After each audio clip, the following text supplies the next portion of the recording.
안녕하세요. 저는 스페인 출신의 안드레아라고 합니다. 제겐 유일한 가족인 5살짜리 딸 안나가 있고 저는 안나를 위해 거의 쉬는 날 없이 열심히 일하고 있는데요. 그리고 최근에는 안나에게 해외여행을 경험시켜주기 위해 조금 무리해서 2주간의 장기 휴가를 내게 되었습니다. 안나는 아빠가 없다는 사실에 왠지 모를 주눅이 들어있는 것 같았고 저는 그런 안나에게 남들이 해보지 못한 것들을 경험시켜줘서 자존감을 올려주고 싶었거든요. 일단 저는 어린 딸과 함께 할 여행지로 한국과 일본 중에 고민했는데 이 두 나라 모두 세계에서 가장 안전한 국가이자 고유의 전통을 계속해서 간직하고 있는 볼거리가 많은 나라거든요. 결국 저는 고심 끝에 항공편이 조금 더 많은 일본을 선택하게 되었죠. 솔직히 그렇게나 기대하고 온 일본은 공항에서부터 약간 실망을 할 수밖에 없었습니다. 일단 일본은 입국 수속부터가 너무나도 느렸거든요. 이들은 모든 작업을 수기로 처리하고 있었고 한 사람이 해도 충분해 보이는 일을 2~3명씩 달라붙어서 하고 있는 극도의 비효율을 보여주고 있었습니다.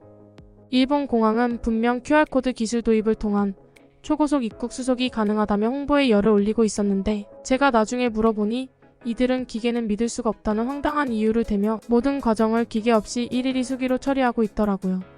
그래서인지 일본 공항의 일처리는 게으른 일처리로 유명한 스페인 공항의 일처리보다 훨씬 느렸고 안나는 기다리다 지쳐 땅바닥에 주저앉으면서까지 차례를 기다려야 했습니다. 그렇게 저희는 많은 기다림 끝에 일본 공항을 빠져나가게 되었죠. 안나는 처음 와보는 외국에서 매우 신나하는 것 같았습니다. 그녀는 예전의 밝은 미소를 되찾으며 일본의 분위기를 즐겼거든요. 하지만 그러한 행복은 그리 오래가지 않았습니다. 저희는 줄인 배를 채우기 위해 일본의 한 식당으로 들어갔는데 이곳에서 정말 상상치도 못한 대우를 받게 되었거든요.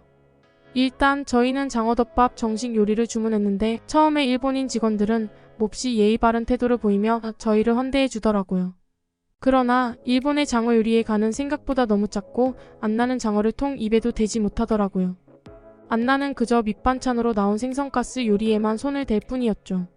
저는 그런 안나를 위해 일본인 직원을 불렀고 추가금을 지불할 테니 이 생선가스 요리를 추가적으로 주문해도 되는지를 물어봤습니다. 그러자 일본인 직원은 어색한 웃음과 함께 메뉴에는 없는 요리라 그게 가능할지 모르겠다는 답변을 건네고 그냥 가버렸는데요.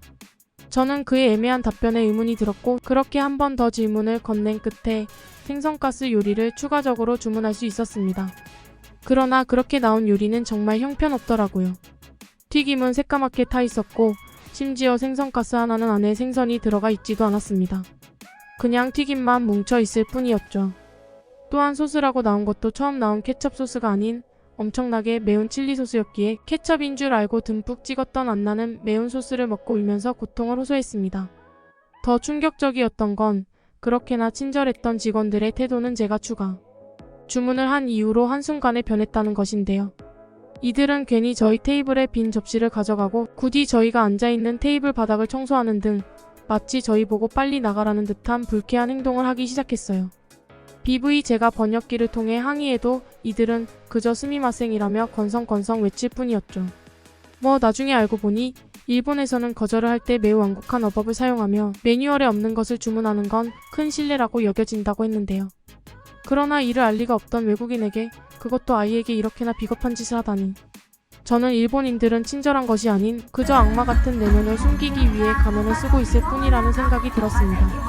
그런데 그렇게 쫓겨나듯 식사를 마친 제가 계산서를 받아보니 정말 말도 안 되는 금액이 적혀 있었는데요. 이들은 생선가스 금액만 추가한 것이 아닌 장어덮밥 정식의 가격을 추가적으로 청구해뒀더라고요.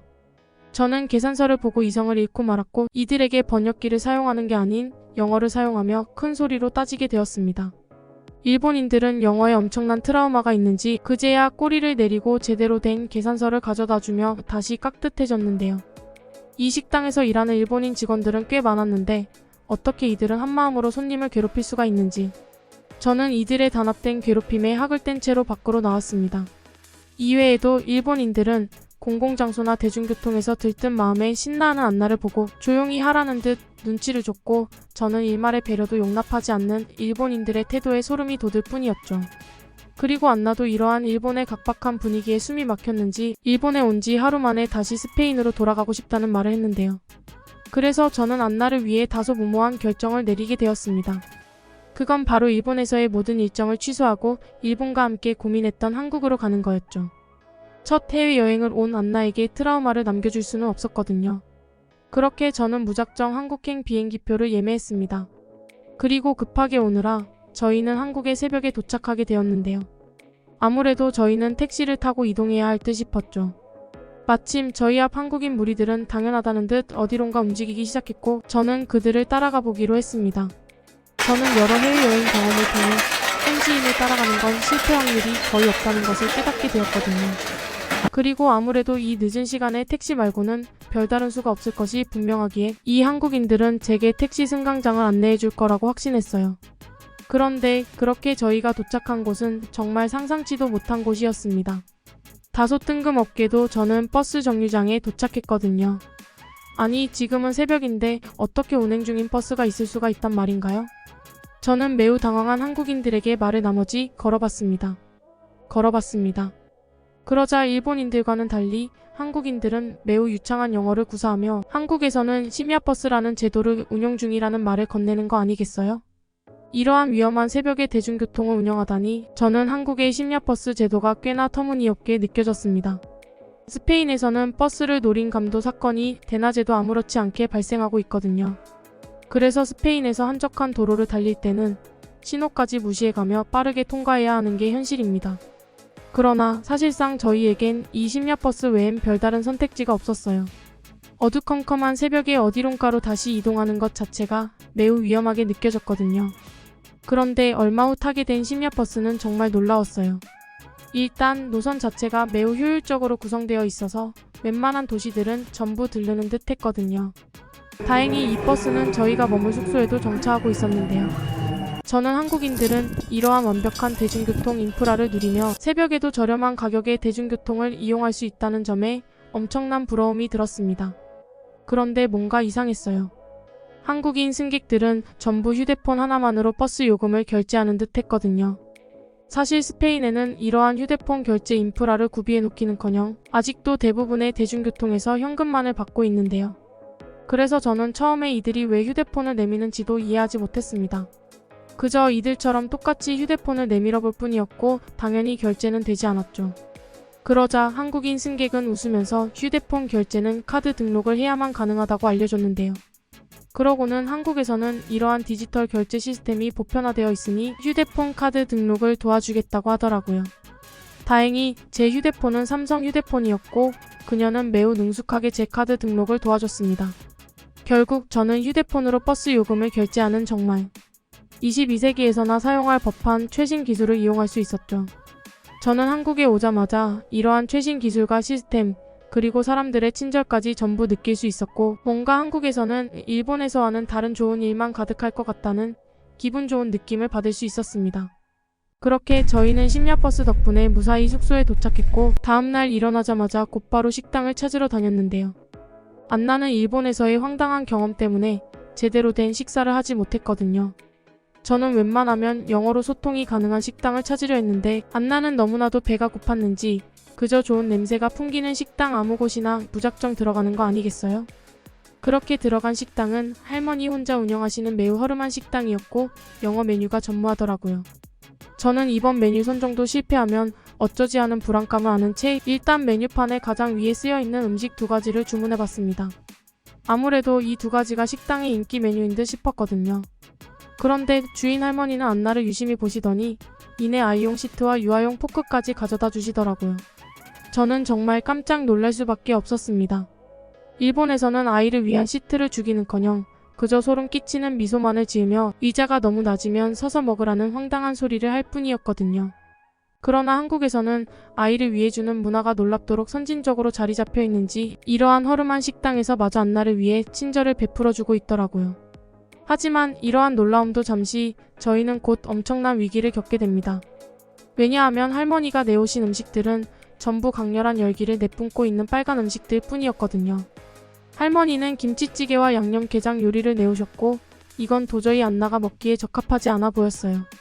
물론 제겐 두 음식 모두 훌륭했고 일본의 장어구이보다 훨씬 만족도가 높은 음식이었지만 안나는 두 요리를 한 번씩 맛보더니 너무 매워서 도저히 못 먹겠다고 하더군요. 그나마 다행인 점이라면 이 음식점에는 다양한 밑반찬들이 나와서 안나는 그나마 배를 채울 수 있었지만 그래도 이틀씩이나 변변치 않은 음식을 먹이는 건 엄마로서 매우 마음이 아팠습니다. 하지만 저는 일본에서의 경험이 떠올라 선뜻 조치를 취하기도 힘들었습니다. 괜히 추가적인 주문을 했다가 상상치도 못한 푸대접을 받고 식당에서 쫓겨날지 모르는 일이었거든요. 그런데 그렇게 생각에 잠기던 그때 갑자기 할머니께서 저희에게 오시더니 이내 충격적인 행동을 하시는 거 아니겠어요? 저는 그녀의 한국어를 알아듣지 못했기 때문에 저희는 번역기를 통해 대화해야 했는데 할머니께서는 딸이 음식을 안 먹는 것 같다며 혹시 음식이 매워서 그런 거냐고 물어보시더라고요. 그러고는 이내 김치찌개에 육수를 부어주시더니 잠시만 기다리라는 말을 끝으로 다시 주방으로 들어가셨죠. 얼마 후 할머니는 떡갈비라는 요리를 해오시며 양념게장을 물로 씻어서 먹을 수는 없으니 급한 대로 아이에게 이 음식이라도 먹이라는 말씀을 건네오셨는데요. 저는 일본과는 차원이 달랐던 한국의 친절에 정말 충격을 받을 수밖에 없었습니다. 일본에서는 매뉴얼에 없는 주문을 했다며 아이가 먹는 음식에 무차별 테러를 가했다면 한국은 아이의 간을 고려해서 새로운 음식을 추가적으로 만들어주는 정말 믿기지 않는 배려를 해줬거든요. 또한 할머니께서는 옆 가게에서 가져왔다며 혹여라도 음식이 매우면 마시라며 과일 음료까지 건네주셨는데 저는 할머니의 따뜻한 마음씨에 정말 몸둘 바를 모르겠더라고요. 다행히 안나는 떡갈비 음식이 마음에 들었는지 포크로 고기를 뜯어먹는 걸로 모자라 나중에는 손까지 사용하며 떡갈비를 완전히 먹어치워버렸습니다. 그런데 그렇게 완벽한 식사를 마치고 계산을 하려고 할 때 저는 정말 깜짝 놀랄만한 장면을 목격하게 되는데요. 왜냐하면 계산서에 적힌 음식값이 터무니없이 적었거든요. 알고 보니 할머니께서 주신 떡갈비와 음료수는 전부 무료였고 할머니께서는 그저 손녀 같은 안나를 위해 호의를 베풀어 주셨던 거였습니다. 저는 한국의 이러한 정겨운 문화에 엄청난 감동을 받았는데요. 할머니의 따뜻한 마음만큼은 이해했는지 미소를 지으며 감사하다며 인사하더라고요. 그리고 한국에는 이러한 허름한 음식점에도 모바일 결제 인프라가 구비되어 있었고 저는 일전에 한국인이 등록해준 모바일 카드를 이용해서 결제를 마칠 수 있었습니다. 일본에서는 카드 결제조차 안 되는 곳이 많아서 짤랑짤랑 거리는 무거운 동전을 가지고 다녀야 했는데 한국의 인프라 수준은 일본과는 정말 비교조차 안 됐던 것이죠. 아무튼 그렇게 저희 모녀는 한국의 이곳저곳을 둘러본 뒤 날이 어두워져서 숙소로 향했는데요. 한국인들은 정말로 언제 어디서든 안나를 위해 배려해줬고 안나는 오랜만에 밝은 표정을 지으며 신나는 한국 여행을 즐길 수 있었습니다. 그러나 문제가 있었어요. 저희는 아무래도 시차 적응에 실패한 모양이었거든요. 일본에 오자마자 여러 예기치 못한 일정을 소화해야 해서 그런지 저희 모녀는 새벽이 지나감에도 톰잠에 들지 못했어요. 안나는 이러한 시차 적응의 개념조차 몰라서 계속해서 잠이 안 온다며 칭얼대기 시작했고 잠이 안 오는데 침대에만 누워있기는 싫다며 떼를 썼는데요. 저는 그녀를 말린다고 말렸지만 역시나 5살 아이의 고집은 도저히 꺾을 수가 없더군요. 결국 이제 막 해가 뜨려던 참이기도 해서 저는 택시를 타고 북촌 한옥마을에 가서 주변 거리나 좀 걷기로 했습니다. 그런데 문득 궁금해졌어요. 도무지 믿기지 않는 대중교통 인프라를 가진 한국이기에 혹시 이 시간에도 대중교통이 운행하는지 궁금해졌거든요. 정말 놀랍게도 한국에는 새벽 6시 남짓한 매우 이른 시각에도 버스와 지하철이 운행하고 있었는데요. 심지어 이 시간대에 지하철은 매우 인기가 많은지 활동적인 복장을 입은 많은 사람들이 이미 지하철에 탑승해 있더라고요. 그런데 놀라운 점은 이들은 대부분 중장년의 나이대였고 이른 아침부터 일터로 나가느라 매우 피곤해 보였지만 표정만큼은 굉장히 밝았다는 것입니다. 지하철은 거의 만석이라 좁고 불편했음에도 한국의 중장년층의 승객들은 전부 안나에게 따뜻한 미소를 보내줬고 손을 흔들며 인사를 건네는 사람들도 있었거든요. 안나는 이러한 한국인들의 관심에 기뻤는지 연신 까르르 웃어대며 다소 소란스럽게 굴었는데 한국인들은 이러한 소란에도 안나에게 눈치 주는 사람이 전혀 없더라고요. 심지어 안나 때문에 잠에서 깬 승객들마저 안나에게 따뜻한 미소를 보여준 걸로 보아 한국인들은 정말로 일본인들과는 차원이 다른 배려심 넘치는 사람들인 것 같았어요. 일본에서 지하철에 탑승했을 때는 안나가 몇 정거장이 남았냐고 물어본과 동시에 일본인들이 조용히 하라는 듯 싸늘한 눈빛을 보냈거든요. 그런데 그때 안나가 갑자기 다리가 아프다며 칭얼대더니 그 자리에서 털썩 주저앉아 버리는 거 아니겠어요? 저는 무척이나 당황해서 안나를 일으켜 세우려고 했지만 안나는 어제 너무 많이 걸어서 힘들다며 고집을 부리기 시작했는데요. 그런데 이 장면을 유심히 보던 한국인 할아버지는 기꺼이 안나를 위해 자리를 양보해주는 거 아니겠어요? 할아버지는 꽤나 피곤해 보이셨기에 저는 엄청난 죄책감을 느꼈고 그 즉시 손사래를 찌며 그럴 필요가 없다고 말씀드렸습니다. 그러나 한국인 할아버지는 힘든 얼굴 속에 인자하신 미소를 지으시며 자리에서 서서 갈 뿐이셨죠. 그렇게 저희는 한국인들의 여러 따뜻한 마음씨를 받으며 피곤하지만 사랑이 넘치는 지하철 이용을 마칠 수 있었는데요.